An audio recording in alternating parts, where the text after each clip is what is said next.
Today, on This Week in Iowa, we check in with House Speaker Linda Upmeyer. Then presidential candidate Cory Booker sits down with us along with Senator Kirsten Gillibrand.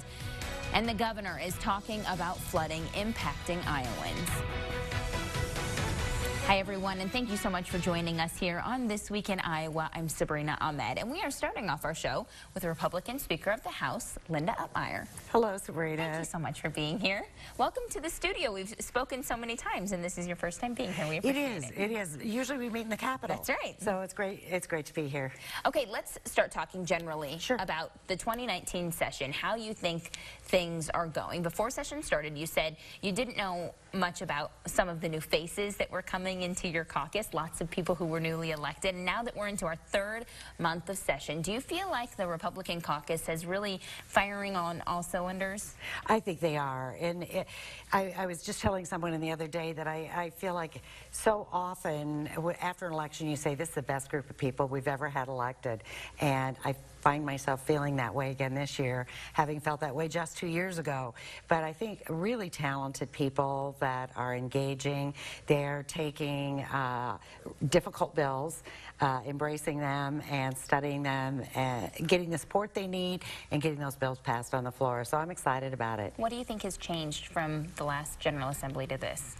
Oh, I think new faces always make changes, but I think it's a lot in the energy, the eagerness, the fresh aspect of some of the issues we look at.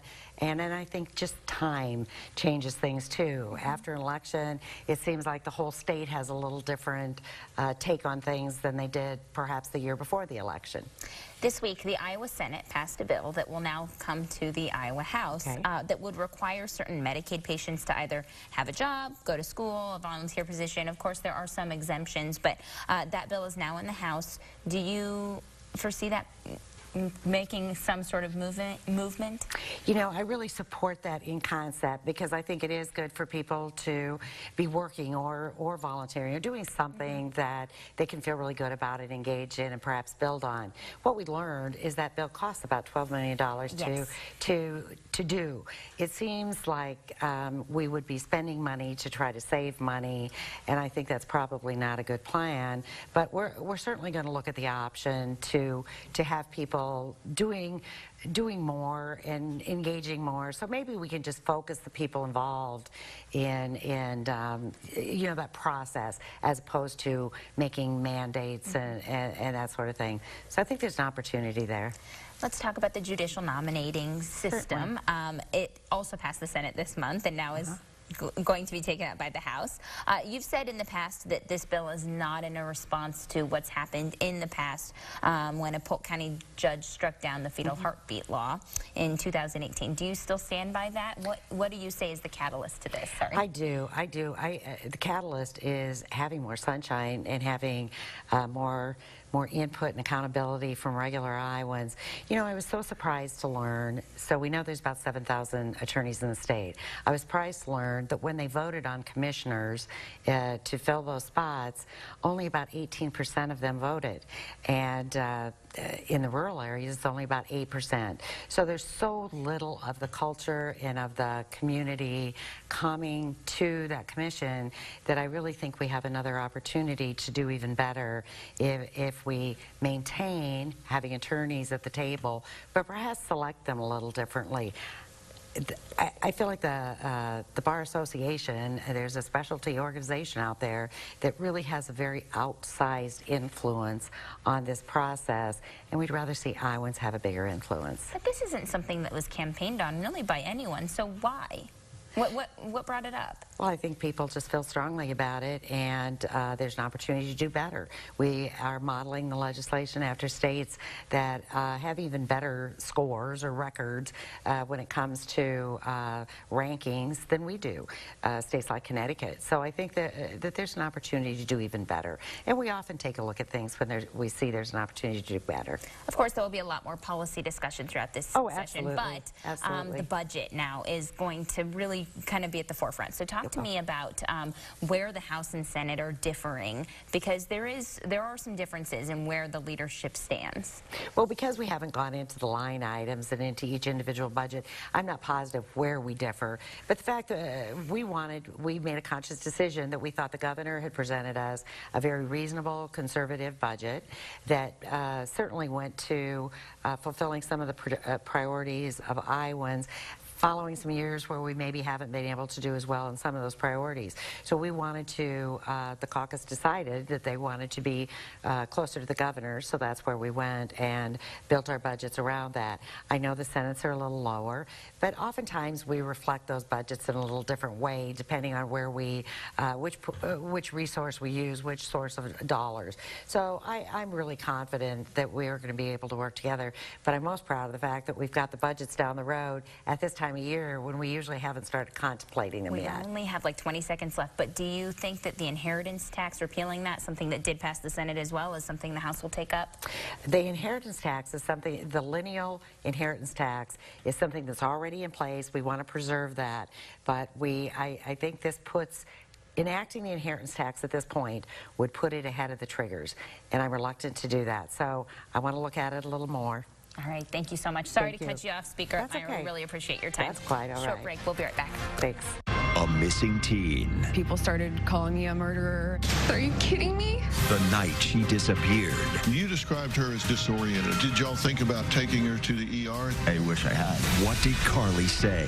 You can hear her asking in the audio, are you going to call 911? They refused to call for help. Not true. How dare you? Would you let us hear that tape? All new Dr. Phil. Monday at 4 on Local 5. Men are from Mars, women are from Venus. Live, the hilarious off-Broadway comedy about relationships, marriage, and the bedroom. The New York Times calls it a funny domestic tale. And audiences agree that when Mars and Venus collide, the adventures are earth-shatteringly hysterical. Men are from Mars, women are from Venus. Live.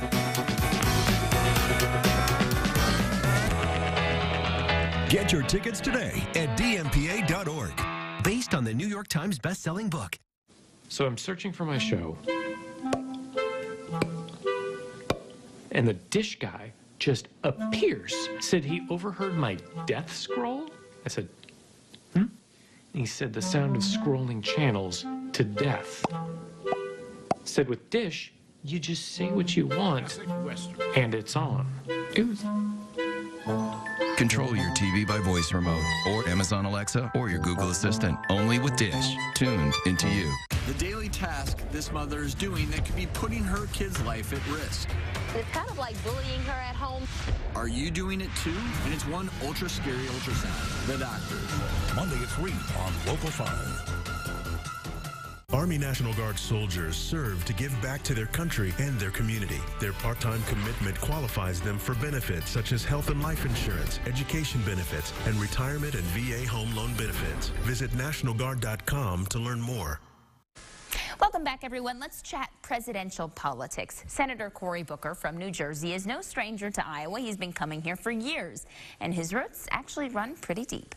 I've been coming here since I was a little kid because this is the state my grandmother was born and raised in. And my family came from Alabama's coal miners to a town called Buxton that's almost not there anymore. But this incredible coal mining town where black migrants from the South and European immigrants all worked together. It was a town well before its era when you had integration in the mines, praying together, quilting bees, and those values of Americans coming together across racial lines to bond and create a greater nation. That's the spirit of my campaign and the values of my family. I think I've lost track, but I believe there are 15 other people, or 14 other Democrats, 15 including you, who also want to have that Democratic nomination, and there will likely be more people. I think before it's said and done, 2020 is going to stand for the number of candidates, 2020. Right. What sets you apart? How do you set yourself apart from all of the rest to the Iowa caucus goers? Well, one, my spirit is about unity, about healing, about focusing on injustice and working on those problems together. I'm not one of those fight fire with fire people. I ran a fire department when I was a mayor, and that's not a good way to put out fires. And that's the second thing. I was a chief executive of New Jersey's largest city, led it through the worst economic crisis of our lifetime, the Great Recession, and transformed the city, the biggest economic development period of our city's history for going back 60, 70 years, bringing in thousands and thousands of jobs, expanding union jobs with good security, good pay, retirement security, transforming our schools, lowering crime, and did it by bringing people together, uncommon coalitions that produce those uncommon results. I have a record in the Senate for getting big pieces of legislation passed that people said couldn't get done. Things like criminal justice reform, things like opportunity zone legislation that's going to move billions of dollars into the lowest income areas, rural and urban low-income areas. Is going to have tax treatments that incentivize capital that's going to create jobs and construction.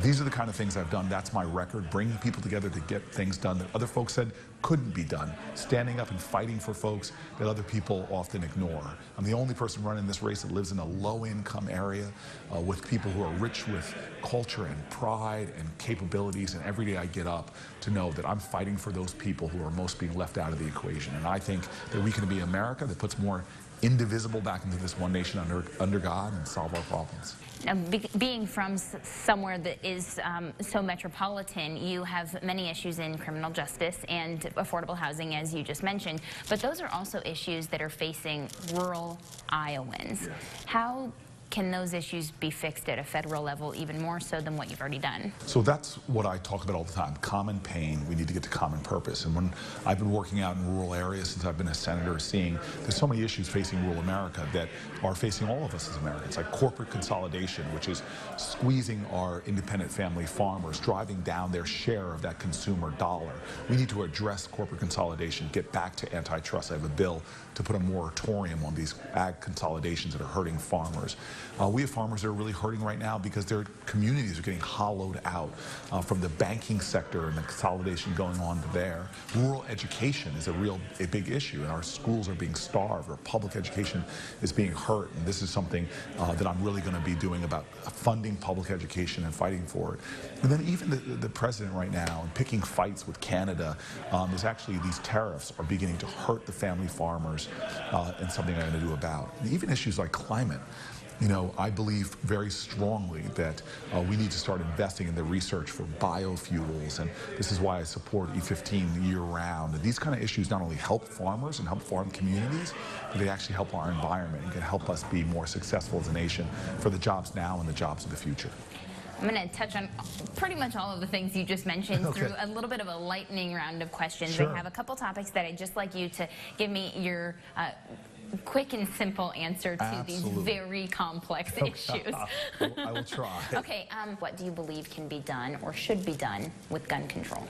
Well, we need to do common sense gun safety that the majority of Americans agree on, closing these gaping loopholes that allow people who have ill will to do very bad things. So universal background checks would be the start. Even 86% of NRA members agree that we should have universal background checks. That would be my start. Do you believe in Medicare for all? I do believe in Medicare for all. I think that health care is a right, and for families not to have it because they can't afford it is a wrong. I believe that the next president's going to have to figure out a way to get to everyone having coverage, and that means doing the pragmatic steps, and there's a lot of them we could do right off the bat that can expand coverage and lower costs for families. How do you feel about legalizing marijuana? I think the drug war has been a failure, and I think it's punished poor people. We have a nation, as one of my friends says, that treats you better if you're rich and guilty than poor and innocent. So we need to make sure that on the federal level, let states do what they want, but we should end the federal prohibition on marijuana and leave it to the states to decide. And the other thing is, we must expunge records. Do you believe in free trade? I believe in fair trade. What is the first thing that you think needs to be done in terms of immigration reform? We can have both safety and security and not butcher or have moral vandalism. Let's make sure that we align our immigration policies with our values and make sure we keep us safe at the same time. And this was Cory Booker's second trip to Iowa since announcing his candidacy. The first time was in February. We need to take a short break, but up next we take you to one state over, New York, and introduce you to that state senator. She also wants the president's job.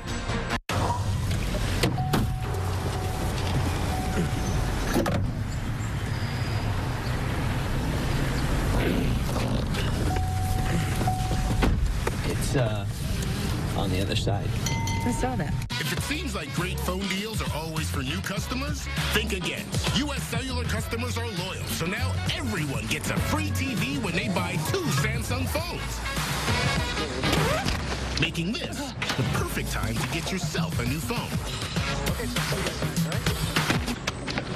And a phone for your new friend, too. Get a free TV when you buy 2 Samsung phones. Now at U.S. Cellular. Des Moines, let's get down to it. At Bob Brown Buick GMC, Iowa's #1 Buick GMC dealer, we've got 5-figure deals for life on 4 wheels. And this month, you'll get up to $11,000 off the 2019 Acadia, or up to $13,750 total value savings on the 2018 Sierra 1500 Crew Cab Denali. Give us a visit at Bob Brown Buick GMC in Ankeny or at BobBrownBuickGMC.com.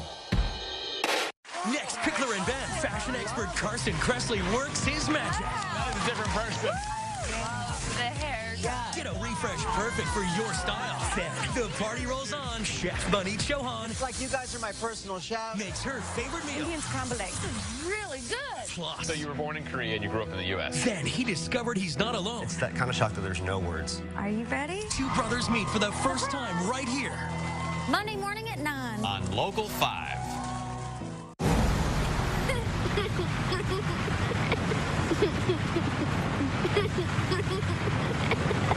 Like I said, this is a dipstick. Dipstick. You're watching This Week in Iowa, Sunday morning talk focused on the political scene in Iowa. We are joined now by Senator Kirsten Gillibrand, who is from New York. Senator Gillibrand, thank you so much for being here. Thank you for having me. This is great to be on your show. Okay, so first of all, to get Iowans to understand who you are, I'd love for you to give us just a quick 30-second elevator speech. Who are you and why do you want to be president? I want to be president because I am brave enough to take on the battles and the fights that no one else will. It's who I am. It's what I've done. In my 10 years in the Senate, I've brought people together. I made sure I've represented my whole state, the red places, the blue places, and the purple places. And I have the highest vote total in the history of the state at 72% because I've done that, higher than anyone who's ever run. But I also get things done. I listen to communities. I understand health care needs to be a right, not a privilege. I know that our public schools need more resources and more support. I know that people want to earn their way into the middle class, and I have had the courage to fight for what's right. I've taken on the Pentagon when we wanted to repeal Don't Ask, Don't Tell. I've taken on Congress when they were engaging in insider trading. I've taken on the banks by voting against the bailout twice because it wasn't good for the taxpayers. I take on the fights that others won't, and I think we need a president who's actually brave enough to stand up for the things that matter, and I don't think President Trump does. I think he's spewed fear and hate and division. He's afraid of refugees. He's afraid of immigrants. He's afraid of what makes this country strong, which is our ability to dream big and to do big things and not be afraid to lead. But there are so many Democrats in this field who want to do the same thing that you're saying. So how do you set yourself apart?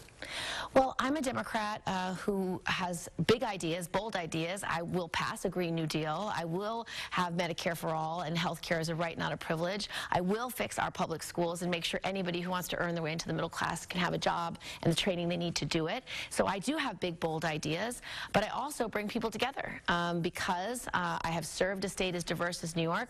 In the last Congress alone, I passed 18 bills. I worked on a bill with Ted Cruz. Ted Cruz, very conservative, but we both agreed you needed to end sexual harassment in Congress, and so we wrote a bipartisan bill that ultimately was passed unanimously. And so I bring people together, and I think this nation, more than anything, needs to heal. It needs to understand that we are a country that has a rich history about getting things done, not being afraid, and we need to remind the country what it's like to actually have a brave president. A president who doesn't demean a war hero, a president who stands up to Putin and other countries like the Saudis when they do things that are wrong, a president who's not afraid to lead on the world stage and tackle global climate change. And that's the president I'm going to be. What would you say is the biggest issue that's facing Americans and specifically Iowans right now? Well, you've seen it with the flooding. I mean, honestly, your state is flooded. Most of your counties have had flood warnings. People have died. This is what global climate change does. It changes everything. You've seen people in Iowa die from flooding. You saw people in California die from wildfires. And so we need to take on global climate change. We should have a big, bold solution as big as the problem, which is the Green New Deal. And it's just a platform of ideas, but all the ideas are bipartisan. Funding infrastructure. We want to build roads and bridges and better sewers. We want high-speed rail. We want rail in Iowa. We want rural broadband everywhere. The second idea is green jobs. We like job creation. We like to spur innovation. You have biofuels here. Why not invest so the next generation of cellulosic ethanol could actually be produced by using switchgrass or algae or farm waste? Those are the technologies of the future. Why not invest in wind, solar, geothermal, hydropower? That makes sense. And train our kids to be able to take those jobs. And then third, clean air and clean water. It's a huge issue in Iowa. You have water that's been polluted. You have nitrates in the water. And in fact, your farmers can't afford to fix that. So we need a federal government role to say, yes, clean air and clean water should be a right. That's what the Green New Deal is. And the aspiration of trying to get net zero carbon emissions in 10 years, we don't know if we can do that. But when John F. Kennedy put a man on the moon, he didn't know if he could get a man on the moon in 10 years, but he said, we're going to try. It's not because it's easy, but because it's hard, and it's going to measure our effectiveness, our innovation, our excellence. We should do the same call to action to America today and say, we need to have a vision as bold and brave as the problem that we're actually trying to solve. We don't have much time left, and you touched on so many of the topics that I wanted to touch on with you, but a few that you didn't, and I'd like to just have a lightning round if you can give me a quick answer to each of them. How do you feel? What do you think is the first thing that needs to be done in criminal justice reform? I would fully legalize marijuana, because the way it's used against black and brown young people in this country shows racism and bias. I would make sure that we don't have a cash bail system anymore. I think that would make a huge difference, because so many low-income families, if you're incarcerated once, you might not be able to post bail, and then you'll miss work, and it's just a downward cycle. And what would you say needs to be done about gun control? I would certainly have universal background checks. There's no reason why someone on the terror watch list, or someone with grave mental illness and a violent background, or someone who has a violent criminal conviction should get easy access to weapons. I would ban the bump stocks, large magazines, and assault rifles, and I would have anti-trafficking for gun trafficking. But the truth is, all of this is so hard to do because of the greed and corruption that defines Washington.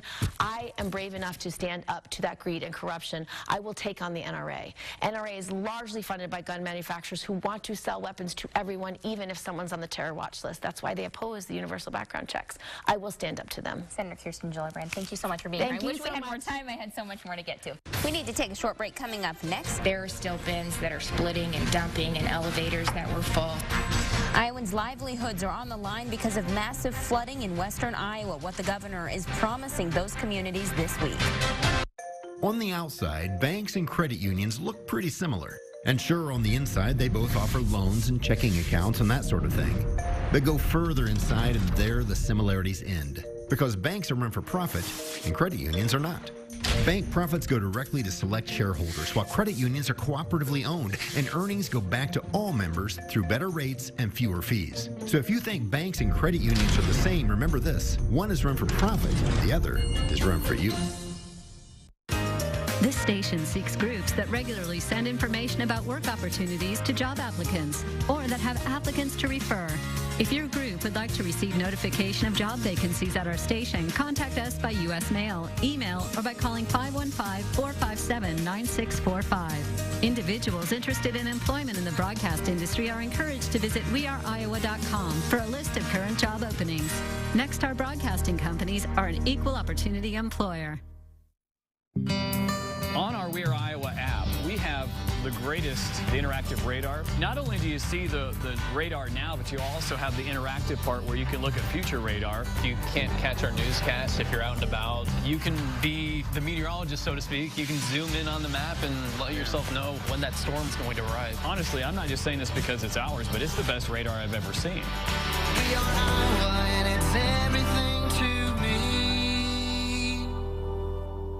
Here, we are Iowa's most most accurate forecast from Local 5 on 1700 The Champ. Real sports talk for real sports fans. This month on Grit. All you ever have on your mind is money. Don't say it's a fine morning or I'll shoot you. Don't do anything foolish. Man ought to do what he thinks is best. Your men are shooting unarmed civilians. One thing I'm sorry for is that I didn't kill. This month on Grit Television with Backbone. You're watching This Week in Iowa, Sunday morning talk focused on the political scene in Iowa. Welcome back, everyone. Take a look at this video. Hy-Vee sent out several trucks full of supplies to Fremont, Nebraska this week. Nebraska state troopers helped coordinate the trucks into the flooded city. We sped up the video, and that was a 2-hour journey cut down into just 2 minutes. Thanks to the Nebraska Department of Transportation, there is now a path into Fremont that doesn't include water and mud all over the roads. Meanwhile, Vice President Mike Pence came to the Iowa-Nebraska border this week. He toured the flooded areas with the governor of Nebraska and Iowa's Governor Kim Reynolds. She told reporters that she's had Iowans tell her their livelihoods are devastated. And I had a farmer reach out to me yesterday around the Hamburg area. I mean, the amount of grain that's in the bins and in the elevators is just significant. I think he talked to 10 farmers, and they alone had 750,000 bushels, and there are still bins that are splitting and dumping and elevators that were full. The state of Iowa is helping out Iowans who are directly impacted by these floods. People who live in the disaster counties have a 30-day extension to file their taxes or to make payments on their taxes. More information on this deadline and what it means for you is on our website, weareiowa.com. You're watching This Week in Iowa. We'll be right back after this. What happens when two of the largest Iowa-based financial institutions, both credit unions, make over $100 million a year in profits and pay no income tax? Iowa families shoulder a higher tax burden, while big credit unions enjoy a free ride. So Iowa families must pay more to fund services like education, health care, and priorities like improving Iowa's water quality. Iowa families deserve a break. Let's end big credit unions' free ride. In this business, it's what you do early on that gives you an edge. Like using Corvus for an early season win over weeds. Multiple sites of action deliver superior control of emerged weeds, and reactivation with a ½ inch of rain means weeds lose again. Get an early win with Corvus for end of season rewards. Next, Pickler and Ben, fashion expert Carson Kressley works his magic. That was a different person. The hair. Get a refresh perfect for your style. Then the party rolls on. Chef Bunny Chohan It's like you guys are my personal chef. makes her favorite meal. Indian scrambled eggs. This is really good. Plus, So you were born in Korea and you grew up in the U.S. then he discovered he's not alone. It's that kind of shock that there's no words. Are you ready? Two brothers meet for the first time right here. Monday morning at 9. On Local 5. Selfless service is the principle that guides Army National Guard soldiers to be ready whenever disaster strikes. They have a stake in the well-being of the neighborhoods where they live and work. They train part-time to be ready to serve at all times. Selfless service. It's what inspires the men and women of the Army National Guard to be part of something greater than themselves. Visit NationalGuard.com to learn more. Thank you so much for joining us here on This Week in Iowa. We have a special celebrating women, our next episode, honoring women's accomplishments in our state. We'll hope to see you next Sunday.